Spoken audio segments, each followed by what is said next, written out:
Cheat on me? I will destroy your cushy life. Before I get into the revenge, let me preface it by saying this: the third party involved and I are still friends, and still talk to this day.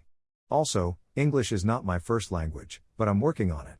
This happened a little over a decade ago, and I had the perfect life: great house, great husband, great car, great job. The American dream. Soon, that dream turned into a nightmare, when I discovered my husband was cheating on me. It started small, basically the typical signs: coming home late, ignoring attempts to get intimate, making excuses, etc. Then, one day, I had a notion to go through his phone. Huge mistake on my part. Not only was he cheating on me, but he was doing so with a guy. I'm okay with the LGBT community, and I don't have a problem with my husband wanting to explore other sides. The problem is that he didn't have the ahem to tell me what he was doing. I had located the other guy, and we became fast friends. I found out, via the guy, that my husband had a Grindr, gay dating app, and had kept up with more guys. Together, the other guy and I came up with a plan. He had successfully deceived my husband into agreeing to spend the night in a hotel room so that he could have alone time. In the process, he had gathered some very incriminating evidence of my husband's, what's the word for not being faithful? And thanks to my father, I had a prenup that terminated marriage of said lack of faithfulness had evidence. In the process, he had gathered some very incriminating evidence of my husband's, what's the word for not being faithful? While I was taking cover in the restroom, my idiot ex-husband came walking through the door. My dope was impressed with how effectively the other man was playing his role because he told him he was going to the toilet to clean up.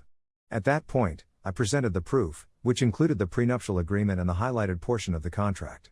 I warned him that I was going to collect everything, and that he was finished. He got away in a hurry. The repercussions: when I brought him to court for the divorce proceedings, I asked that I get the home and his vehicle since it was in my name.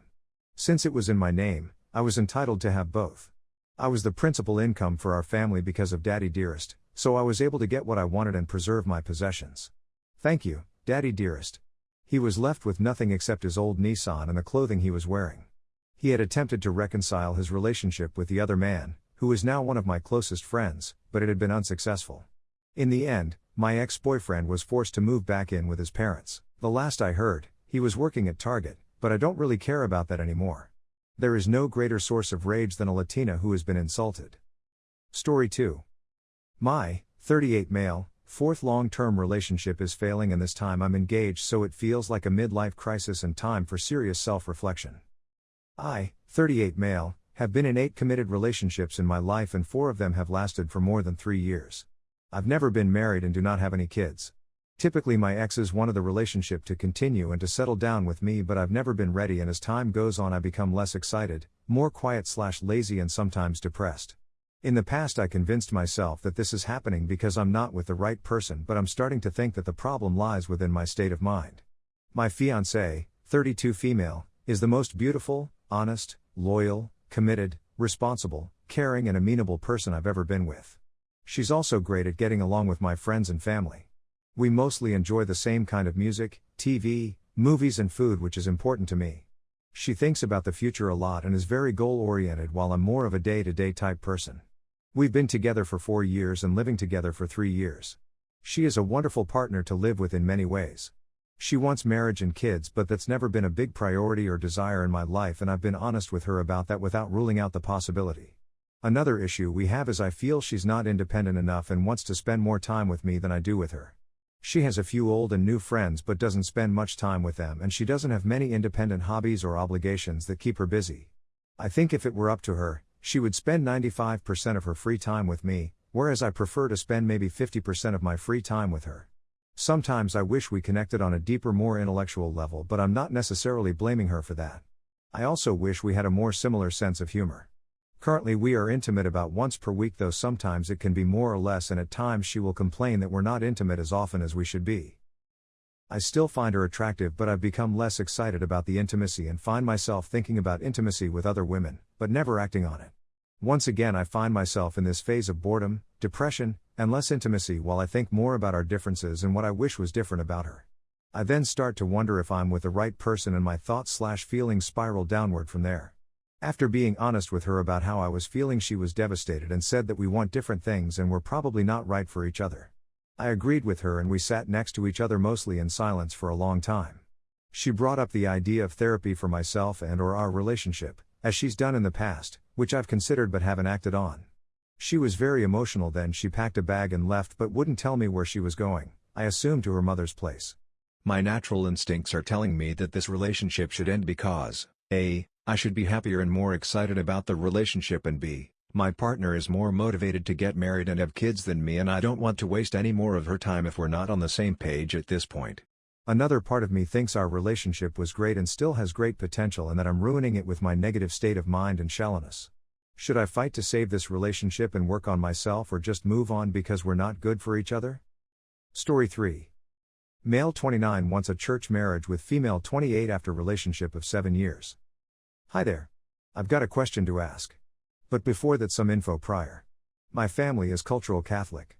Grandparents were practicing. Secularization has been a thing and less people practice their faith. I was raised culturally Catholic, but not that Catholic really in any substantial way. Did have my baptism, communion and confirmation, which I did get to choose. Practically I was kinda agnostic with a fondness for religion though. In my 20s I started identifying myself as a Catholic Christian again. I believe in God, pray. Go to church a few times a year, alone. I'm no perfect Catholic, that's for sure though. I'm one of the most religious folks I know on a personally close level. More religious than my parents, and far more religious than my peers, which tend to be anti-clerical and anatheistic. I 29 am engaged to marry my wife, 28. She is culturally Catholic. She likes that I have my faith. But she herself does not practice. On some occasions we pray together, or light a candle. But in some instances she feels I put too much into my faith. Example, when I want to go to Mass in a foreign country on a holiday, we have mild disagreements over these things. So we aren't perfectly yoked, I know. A big point in searching for a life partner in these secularized times were to avoid anatheistic women. I have stopped seeing a girl in the past as she made fun of another girl to me for her Catholicism. That was prior to my turn to faith, so we are going to wed. I have already talked to her about the importance of the sacrament, holy matrimony, and of raising children Catholic, baptismal middle names, etc. She tends to okay these things, to keep us from having to talk about it, to later put it up for discussion again. As it now stands, I've won.